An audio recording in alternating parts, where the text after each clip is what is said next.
commencer par parler du Bitcoin. La semaine dernière, on a le BTC qui a connu une chute en dessous des 54 000 dollars. On va regarder ça tout à l'heure sur le graphique aussi. Une baisse qui a été causée par une combinaison de ventes de BTC par les gouvernements américains et allemands. On a aussi la crainte que les créanciers de Antigox fassent la même chose. Pour rappel, on a les créanciers de l'exchange historique de Bitcoin qui a fait faillite, qui va commencer à rembourser les détenteurs, les créanciers de Bitcoin qui vont recevoir donc beaucoup d'argent d'un coup. À l'époque, le Bitcoin était beaucoup plus bas. Ils l'ont acheté, ils ont fait une croix dessus et maintenant ils vont recevoir ces bitcoins-là à un prix bien supérieur, plus de 10 fois pour certains. Et probablement il y a une grosse partie parmi eux qui vont vendre. Imaginez-vous recevoir comme ça de l'argent sur lequel vous aviez fait une croix. Il y en a beaucoup qui vont s'empresser de l'encaisser avant potentiellement de le perdre encore une deuxième fois. Et ces ventes-là ont été renforcées par les ventes à découvert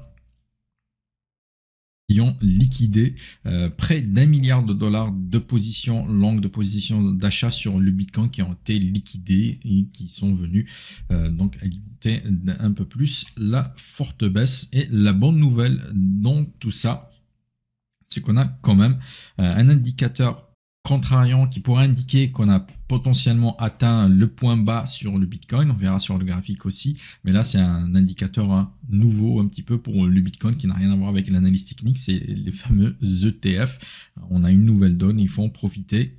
Elle donne de nouvelles données, de nouvelles indications, donc il faut l'utiliser. Et on a effectivement la semaine dernière les flux sur le Bitcoin qui sont pour la première fois depuis un moment sont redevenus positifs en net. On va voir ça, c'est sur ce graphique là. Pendant longtemps on a eu plus de sorties de flux d'argent donc sur les ETF Bitcoin, et depuis la semaine dernière on a quand même un retour de données positif. On a eu 2 jours en particulier, là aussi on a eu quelques jours positifs, et enfin on a des jours positifs avec un nettement positif. Donc ça c'est une indication plutôt positive pour le Bitcoin. Il va potentiellement amorcer un retournement haussier. C'est peut-être un indicateur avancé de ce qui pourrait se produire sur le marché spot dans les semaines à venir. Et si l'on considère que la baisse a été largement alimentée par les ventes des gouvernements, les ETF suggèrent surtout que les particuliers n'ont pas vendu tant que cela. Il y en a certainement qui ont vendu, mais les particuliers ont profité de ce mouvement de baisse sur le Bitcoin pour acheter les plus bas du Bitcoin. Donc c'est une autre indication plutôt positive pour la tendance du Bitcoin pour les jours et les mois à venir. Bien sûr, le Bitcoin n'est pas encore complètement sorti d'affaires, loin de là. Comme on va le voir aussi tout à l'heure sur le graphique, il y a un autre point un petit peu plus négatif, pour pas terminer sur un point positif sur cette séquence plutôt baissière sur le Bitcoin. On a des portefeuilles historiques qui n'avaient plus bougé depuis très longtemps. Des personnes qui avaient accumulé du Bitcoin sur des portefeuilles, qui les ont laissés de côté, et maintenant ils se remettent à bouger. Ces Bitcoins-là, ils se déplacent, et donc ils sont aussi vendus en partie. Et l'essentiel de ces mouvements-là viennent de Chine. On a beaucoup de portefeuilles de grands investisseurs chinois qui sont en train aussi de vendre leur Bitcoin, et on peut suggérer que c'est la situation économique dans la région. Les difficultés économiques en Chine poussent beaucoup d'investisseurs, même les plus fortunés, à vendre une partie de leurs avoirs en Bitcoin, d'encaisser des profits à la recherche de liquidités pour payer leurs créances, pour plusieurs raisons. Des difficultés économiques qui poussent beaucoup de personnes en Chine à vendre leur BTC, et ça donne une pression baissière, une pression vendeuse supplémentaire, en plus du gouvernement américain, gouvernement allemand, et les craintes liées aux créanciers de Antigox qui vont recevoir bientôt leurs avoirs en Bitcoin. Et ce phénomène en Chine, il s'observe aussi sur l'Ethereum.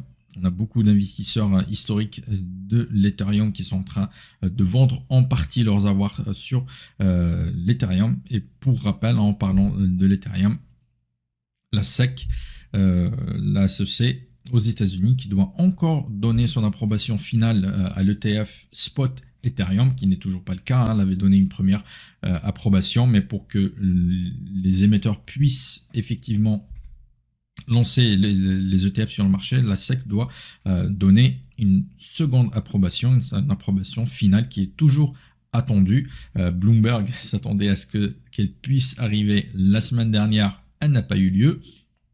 Mais vraisemblablement, elle devrait avoir lieu cette semaine ou la semaine prochaine, selon les experts dans le domaine.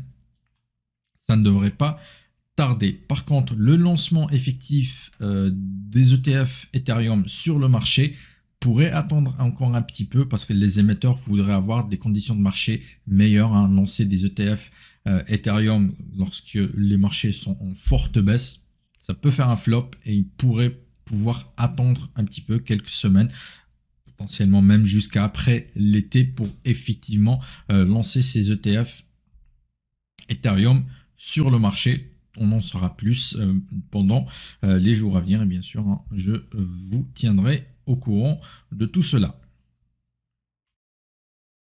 Aujourd'hui, juste tout à l'heure, j'ai vu une information comme quoi Van Eck avait déposé son formulaire S1. Généralement, quand ils arrivent à cette étape-là, ce n'est plus qu'une question de jours avant l'approbation finale de la SEC.